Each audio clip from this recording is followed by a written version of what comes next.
Class 12th की physics की जो वीडियोस हैं 2 पार्ट वो हमने आपको प्रोवाइड करा दिए हैं। थर्ड पार्ट में हम आपको आज Coulomb's law in vector form के बारे में पढ़ाएंगे। सबसे पहले इसका डायग्राम देखिए।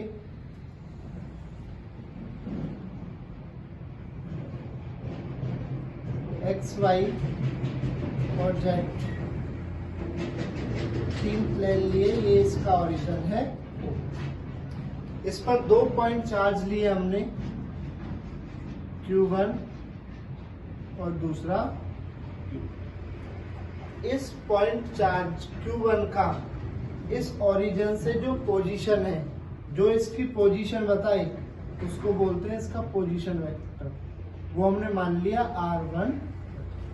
ऐसे ही चार्ज Q2 का पोजीशन वेक्टर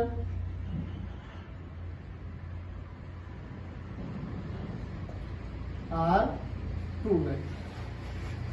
अब ये Q1 फोर्स, जो Q1 चार्ज है वो Q2 चार्ज पर फोर्स लगाएगा। किस डायरेक्शन में? इस डायरेक्शन में। फोर्स लग किस पर रही है? Q2 पर। लगा कौन रहा है? Q1। ऐसे ही Q2 चार्ज Q1 चार्ज पर फोर्स लगाएगा इस डायरेक्शन में। फोर्स 1 पर लग रही है, लगा कौन रहा है? 2। ठीक है। अब इनके बीच में देखते हैं, इसका जो डिस्टेंस है वो कहाँ है? 1 से लेके 2 तक, R12। किस डायरेक्शन में? इस डायरेक्शन में। ऐसे ही इधर जो इसका डिस्टेंस है R21। ठीक है, ये हमारा डायग्राम बनता है। R12 1 से लेके 2 तक, 2 से लेके 1 तक R2, position vector R1 R2। अब देखिए, सबसे पहले let Q1 and Q2, 2 charges हमने सबसे पहले कंसीडर कर लिए। 2 charge Q1 and Q2। R1 vector and R2 vector are the position vector. जो इसकी पोजीशन बता रहे हैं वो कौन से वेक्टर है? R1 and R2। उसके बाद force exerted on charge Q2 by charge Q1। Force exerted on charge Q2 by charge Q1। Q1 charge Q2 charge पर फोर्स लगा रहा है। वो फोर्स कितनी? F2 according to Coulomb's law 1/4πε0 upon Q1 Q2 upon इसका distance Q1 से Q2 तक का डिस्टेंस क्या है? R12 स्क्वायर होता है। क्योंकि हम इस कूलम्ब्स लॉ को वेक्टर फॉर्म में लिख रहे हैं, इसलिए हम क्या करेंगे? R12 यूनिट वेक्टर केवल इसकी डायरेक्शन को रिप्रेजेंट करता है। इसकी जो वैल्यू होती है वो बेसिकली 1 ही होती है। ठीक है, इसको हमने मान लिया इक्वेशन नंबर 1। ऐसे ही सेकंड इक्वेशन देखिए, इसको बता दिया where R12 is a unit vector directed from Q1 to Q2। ऐसे ही force exerted on charge Q1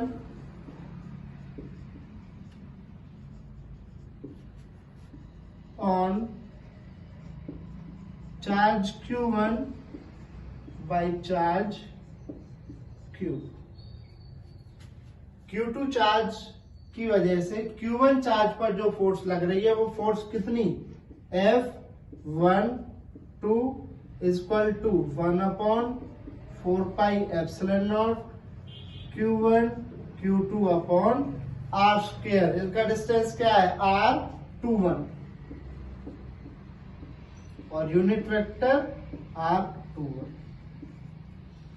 ठीक है। अब एक चीज देखिए, जो R1 है और जो R2 है, जो R1 है ये R12 और R21 एक की डायरेक्शन इधर है, एक की डायरेक्शन इधर है। हम इनको कैसे लिख सकते हैं? R21 vector is equal to minus R12 vector, ऐसे लिख सकते हैं इनको, बिकॉज इनकी जो डायरेक्शन है वो डायरेक्शन कैसी है? दोनों की opposite direction. Put third in equation 2, ये जो थर्ड इक्वेशन है R21, इसकी वैल्यू पुट कर दीजिए सेकंड में। Put third in equation second, देखिए F12 is equal to 1/4 pi epsilon naught Q1 Q2 upon R21 किसके बराबर है?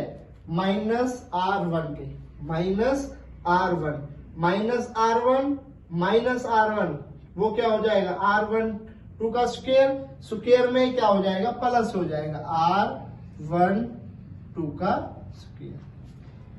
R21 की जगह क्या? Minus R1। अब देखिए जो F12 की वैल्यू है बिल्कुल F21 के इक्वल है। क्या डिफरेंस है? बस यहां पर माइनस का साइन है, ठीक है। तो हम इसको ऐसे लिख सकते हैं, F12 vector is equal to minus F2। ये क्वेश्चन यहां तक ठीक है।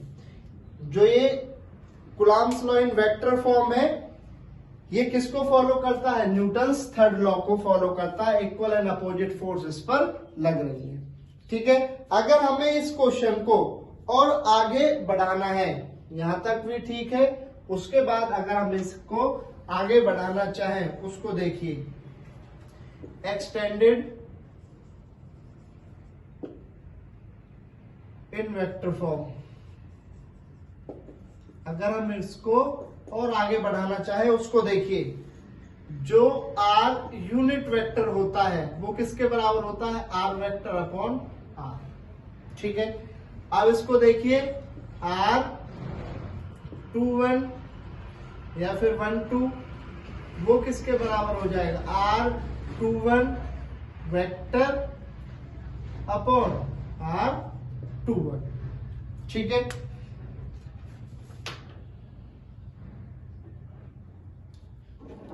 या पहले आप इसको सिंपल लिख लीजिए R12 के लिए। R12 का जो यूनिट वेक्टर होता है वो R12 वेक्टर अपॉन R12, इसको इक्वेशन नंबर मान लिया 4। अब इस इक्वेशन को हमने इसमें पुट कर दिया, put equation 4 in equation first. तो देखिए F21 1/, इसको डायरेक्ट के लिख लो, Q1 Q2 अपॉन R12 का स्क्वायर, और R12 यूनिट वेक्टर की जगह R12 वेक्टर अपॉन R, ठीक है। उसके बाद फ्रॉम डायग्राम,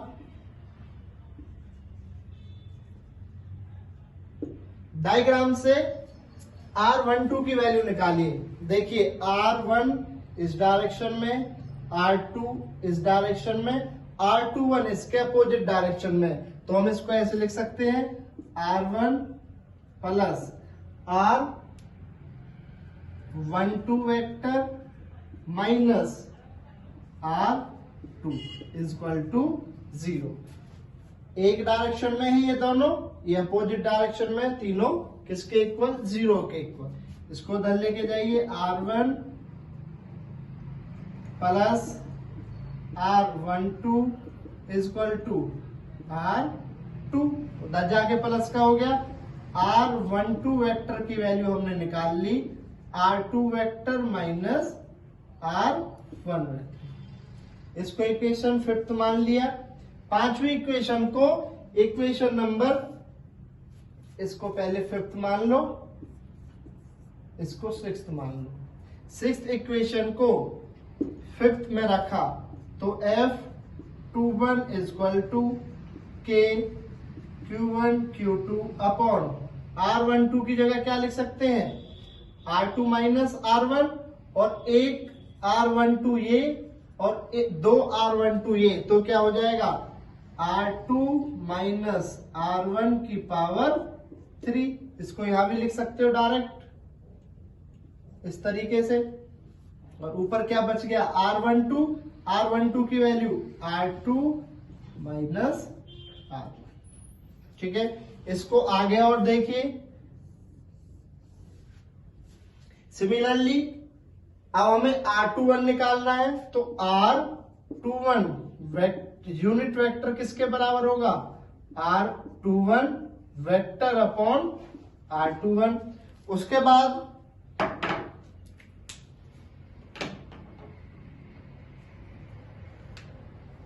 इसको इक्वेशन नंबर सेकंड में पुट किया, put in equation second equation में पुट किया F12 equal to K Q1 Q2 upon R21 की जगह यूनिट वेक्टर की जगह ये तो R21 का square as it is R21 vector upon R21 का स्क्वायर और R21 ये क्या हो गई, के Q1 Q2 अपॉन R21 की पावर 3 R21। फ्रॉम द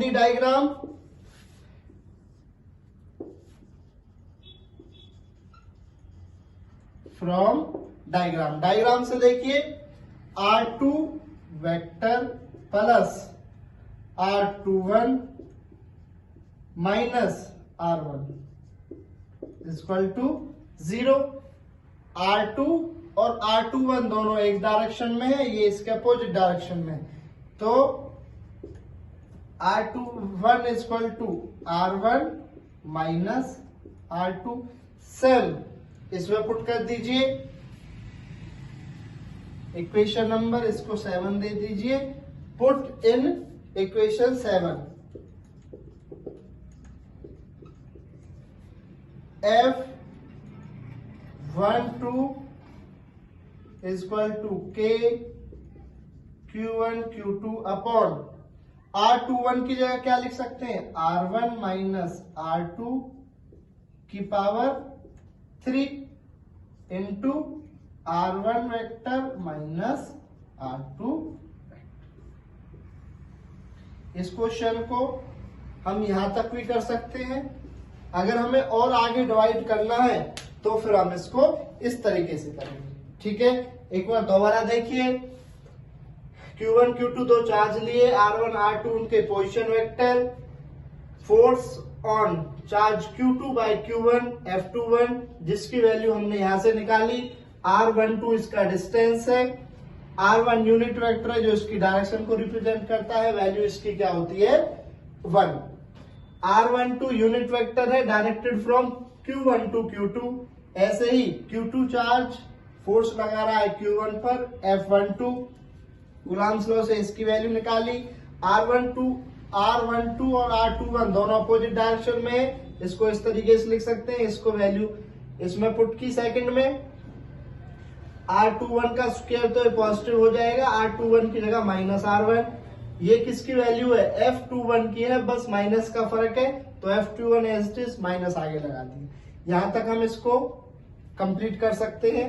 अगर हमें इसको फर्दर डिवाइड करना है, ये क्या है, ये हमारा न्यूटन थर्ड लॉ है, तो Coulomb's law in vector form follow करता है न्यूटन थर्ड लॉ को। ठीक है, उसके बाद हमें अगर इसको और आगे बढ़ाना है तो R12 का unit vector R12 vector upon R12 के बराबर होगा। इक्वेशन 4 को 1 में पुट किया, ये R12 और एक R12 यहां से 3 हो गई power, R1 plus R12 minus R2 equal to 0। यहां से R12 की वैल्यू निकाल के यहाँ पे पुट कर दिया। अब R21 यहां से निकाला, R21 vector upon R21 values में यहाँ पे पुट करी सिंपल। उसके बाद डायग्राम से वैल्यू निकाली R21, this plus this minus this equal to 0। R21 की वैल्यू निकाली, इस इक्वेशन को इसमें पुट किया, ये हमारे पास इक्वेशन आ गई। तो हम इसको यहां तक भी कर सकते हैं, अगर आगे फर्दर डिवाइड करना है तो हम इसको आगे कर सकते हैं। ठीक है, आई होप सभी बच्चों को ये क्वेश्चन समझ में आ गया होगा। नेक्स्ट जो क्वेश्चन है उसको हम करते हैं, उसका नाम है रिलेटिव परमिटिविटी। परमिटिविटी तुम पहले ही पढ़ चुके हो। एप्सिलॉन नॉट से उसको डिफाइन किया जाता है फ्री स्पेस के अंदर, और मीडियम के अंदर उसको एप्सिलॉन मीडियम के रूप में उसके नीचे m लगा दिया जाता है। ठीक है, उसको बोलते हैं relative electrical permittivity. Relative electrical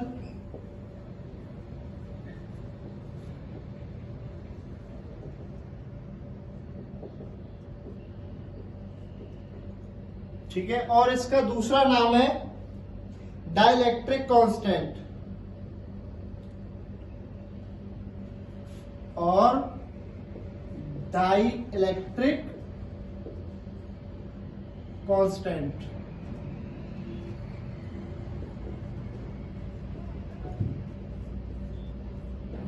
dielectric constant के और रिलेटिव परमिटिविटी, परमिटिविटी के लिए एप्सिलॉन और रिलेटिव के लिए आर। तो हम इसको दो तरीके से डिफाइन कर सकते हैं, ई आर और के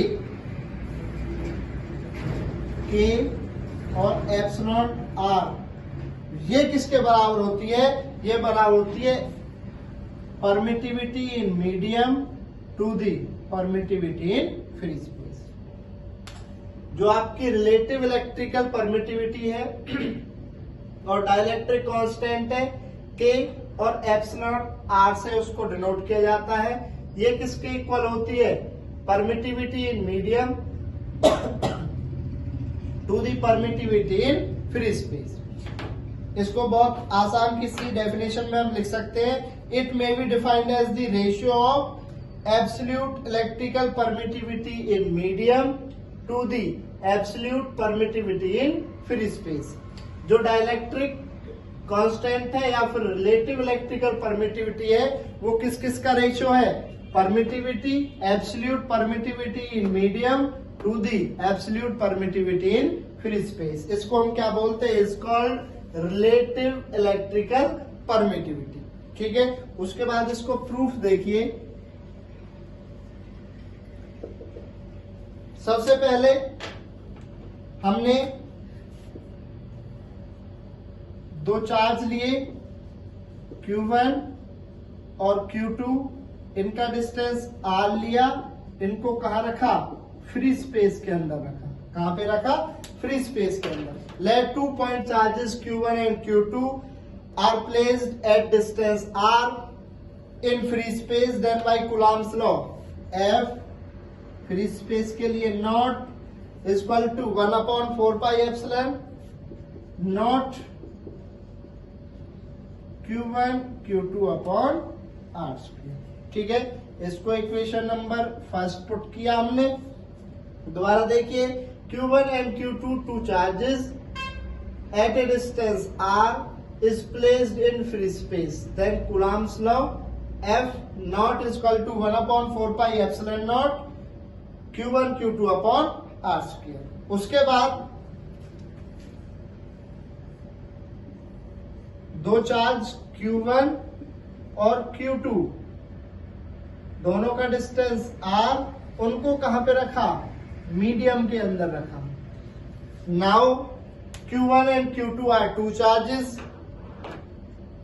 at a distance R is placed in a medium।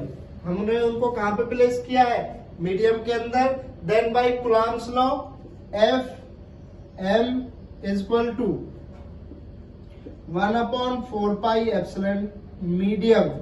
ठीक है, फ्री स्पेस के लिए नॉट आया था, तो मीडियम के लिए E M आएगा, Q1 Q2 upon R square. इसको इक्वेशन सेकंड मान लिया। From equation first and second divide equation first and second, दोनों इक्वेशंस को डिवाइड किया। एफ फ्री स्पेस के लिए, एफ मीडियम के लिए कितना होगा 1/4 epsilon naught Q1 Q2 upon R square upon 1/4 epsilon not की जगह क्या आ जाएगा medium Q1 Q2 upon R square. Q1 Q2 से Q1 Q2 upon R square cancel, 4 से 1/4 कैंसिल, तो ये क्या बचेगा F not upon F medium equal to 1/एप्सिलॉन नॉट अपॉन 1/एप्सिलॉन मीडियम। इनको हम ऊपर लेके आएंगे तो F नॉट F M ये किसके बराबर आ जाएगा E M upon E not. यही क्या है आपका डाइलेक्ट्रिक कांस्टेंट है और इलेक्ट्रिकल परमिटिविटी। ठीक है, यहां से ये आपको क्वेश्चन है सेकंड, दोबारा देखिए इसको। Relative electrical permittivity epsilon naught R से डाइलेक्ट्रिक कांस्टेंट के से क्या होती है epsilon medium upon epsilon free space. It is the ratio of absolute electrical permittivity in medium to the absolute permittivity in free space. ठीक है, हमने इसको proof किया। Q1 Q2 दो चार्ज लिए, R उनका डिस्टेंस लिया, कहां पे रखा फ्री स्पेस के अंदर रखा। Then by Coulomb's law F not 1/4 epsilon naught Q1 Q2 upon R square. Equation first Q1 and Q2 are two charges at a distance R is placed in a medium। उनको कहां पे रखा medium में रखा। Then by Coulomb's law F medium is equal to 1/4 epsilon medium Q1 Q2 upon R square. Equation first और second को divide किया, 1/4 cancel, Q1 Q2 upon R square से Q1 Q2 upon R square. यहाँ पे क्या बचा F not vector upon FM vector equal to 1/एप्सिलॉन not upon 1/एप्सिलॉन मीडियम। इसको ऊपर लेके गए, ये क्या आ जाएगा epsilon not in medium epsilon in free space. यही किसके बराबर होता है हमारा इलेक्ट्रिकल परमिटिविटी के बराबर होता है। ठीक है, नेक्स्ट क्वेश्चन है आपका सुपरपोजिशन प्रिंसिपल।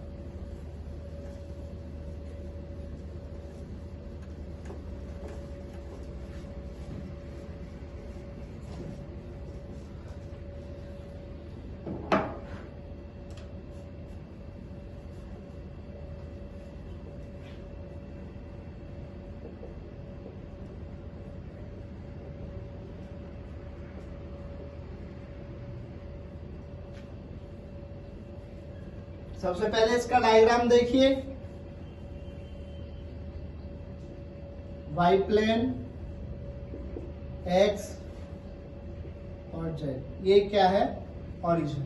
हमने एक पॉइंट चार्ज माना, Q नॉट भी बोल सकते हैं, Q0 भी बोल सकते हैं।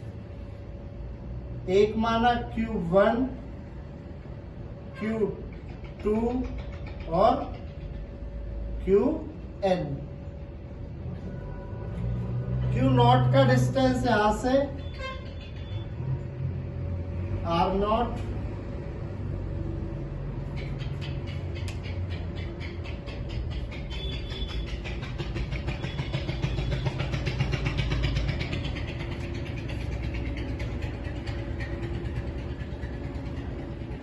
Q1 का डिस्टेंस R1 वेक्टर, Q2 का डिस्टेंस R2 वेक्टर, Qn का distance Rn।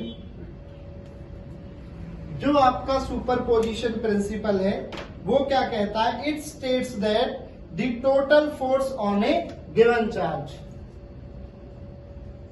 Total force on a given charge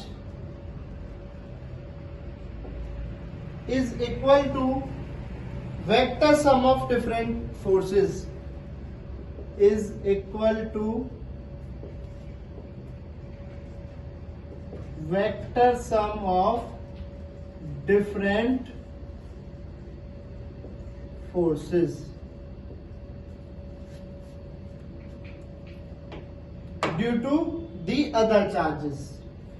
It states that the total force on a given charge, हमने जो चार्ज गिवन किया है वो क्या है, Q naught is equal to vector sum of different forces, अलग अलग फोर्सेस का vector sum due to other charges, जो कि दूसरे चार्जेस से लग रही है, due to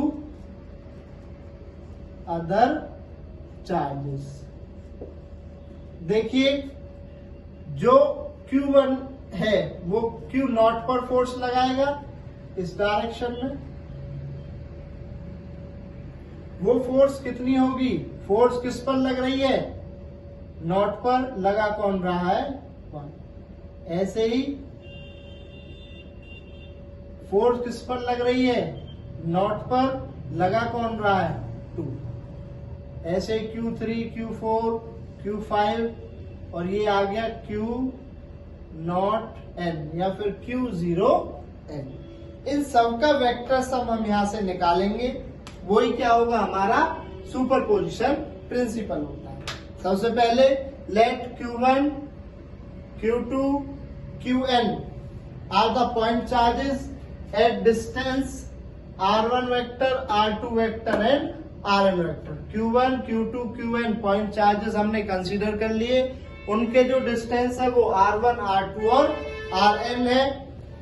we find total charge force, we find total force at Q naught. हमें Q नॉट पर टोटल फोर्स फाइंड करनी है.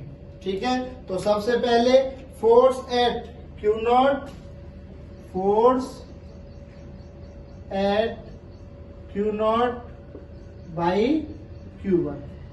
Q नॉट पर जो फोर्स लग रही है किससे, Q1 से या फिर ड्यू टू Q1. तो वो फोर्स कितनी है, F01 is equal to 1/4 pi epsilon not.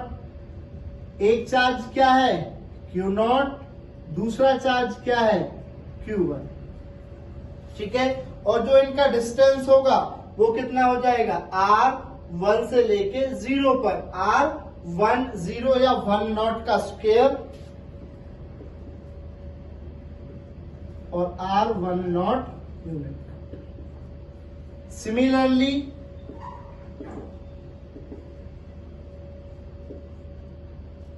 F02 1/4 pi epsilon not Q not Q2 upon R2 not का square, R2 not unit vector. Equation second. ऐसे ही F03, F04, F05, लास्ट में F not n या फिर F0n is equal to 1/4 pi epsilon not Q not Qn upon R n not का square, R n not unit vector. ठीक है, इनको हमने इस तरीके से फाइंड कर लिया. Equation third. According to superposition principle, जो सुपरपोजिशन प्रिंसिपल है वो क्या कहता है, force on a given charge F naught पर जो फोर्स लगेगी वो कितनी, वेक्टर सम ऑफ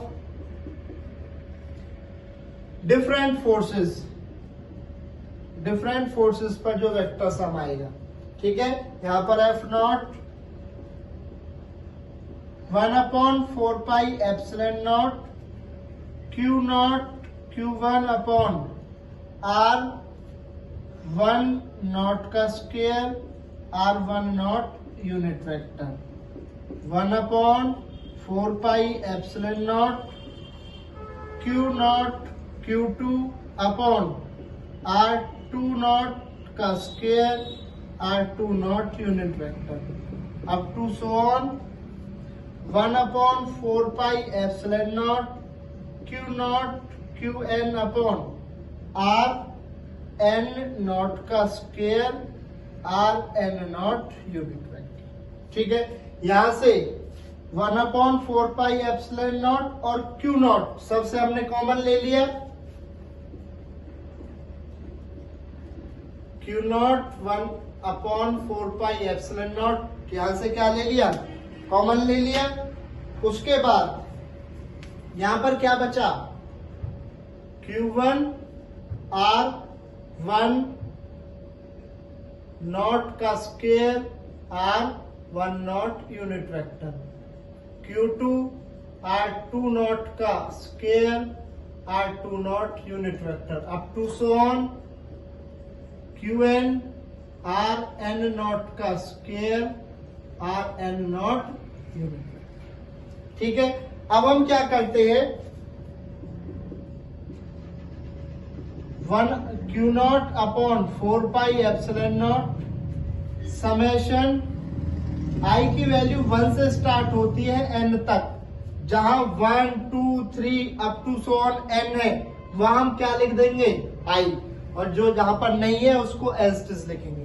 देखिए यहाँ Q1 Q2 Qn, तो हमने लिख दिया I की वैल्यू 1 से लेके n तक अपॉन R1 2 n I 0 0 या नॉट नॉट हर जगह है, उसको एज इट इज रहने दिया। R1 2 n उसको क्या लिख दिया I और नॉट एज इट इज। ये हमारा आ गया सुपरपोजिशन प्रिंसिपल। ठीक है, एक बार इसको दोबारा देखिए।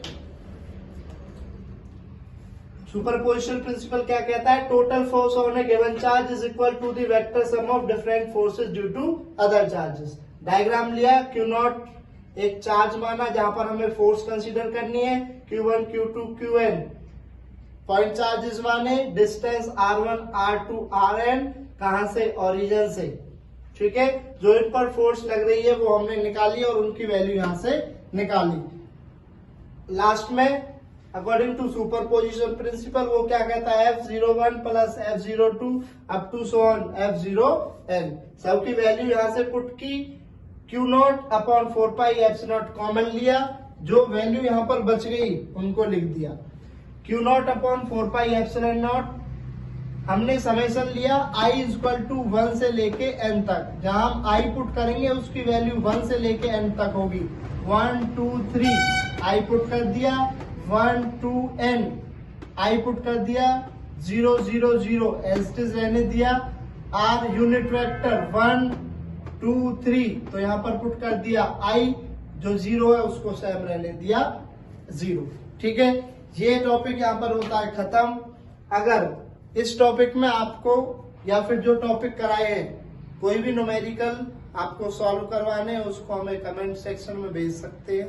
हमारी वीडियो अच्छी लगे इसको लाइक कर सकते हैं और हमारे चैनल को सब्सक्राइब करिए। Thank you.